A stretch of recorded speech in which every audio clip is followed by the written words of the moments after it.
14 anos depois voltei a Jerusalém, dessa vez com Barnabé, e Tito também nos acompanhou. Fui para lá por causa de uma revelação. Reuni-me em particular com os líderes e compartilhei com eles as boas novas que tenho anunciado aos gentios. Queria me certificar de que estávamos de acordo, pois temia que meus esforços, anteriores e presentes, fossem considerados inúteis. Mas eles me apoiaram e nem sequer exigiram que Tito, que me acompanhava, fosse circuncidado, embora fosse gentio.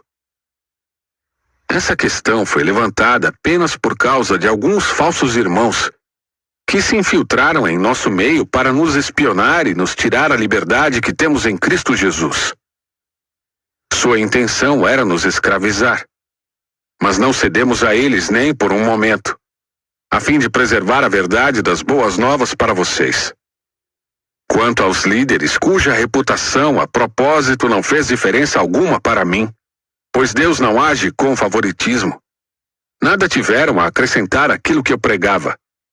Ao contrário, viram que me havia sido confiada a responsabilidade de anunciar as boas novas aos gentios.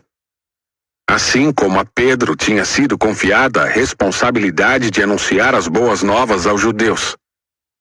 Pois o mesmo Deus que atuou por meio de Pedro como apóstolo aos judeus, também atuou por meu intermédio como apóstolo aos gentios. De fato, Tiago, Pedro e João, tidos como colunas, reconheceram a graça que me foi dada e aceitaram Barnabé e a mim como seus colaboradores. Eles nos incentivaram a dar continuidade à pregação aos gentios, enquanto eles prosseguiriam no trabalho com os judeus.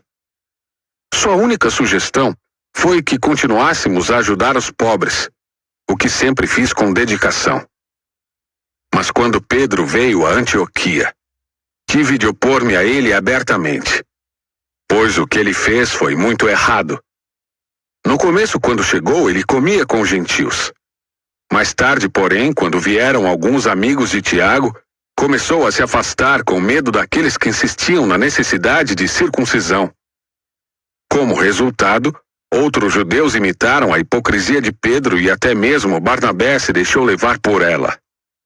Quando vi que não estavam seguindo a verdade das boas novas, disse a Pedro diante de todos: se você que é judeu de nascimento vive como gentio e não como judeu, por que agora obriga esses gentios a viverem como judeus? Você e eu somos judeus de nascimento e não pecadores, como os judeus consideram os gentios. E, no entanto, sabemos que uma pessoa é declarada justa diante de Deus pela fé em Jesus Cristo, e não pela obediência à lei. E cremos em Cristo Jesus, para que fôssemos declarados justos pela fé em Cristo, e não porque obedecemos à lei. Pois ninguém é declarado justo diante de Deus pela obediência à lei. Mas se a busca da justiça por meio de Cristo nos torna culpados de abandonar a lei, isso torna Cristo responsável por nosso pecado? De maneira nenhuma. Se, pois, reconstruo o antigo sistema da lei que já destruí, então faço de mim mesmo transgressor da lei.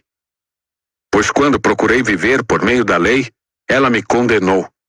Portanto, morri para a lei, a fim de viver para Deus. Fui crucificado com Cristo. Assim já não sou eu quem vive, mas Cristo vive em mim.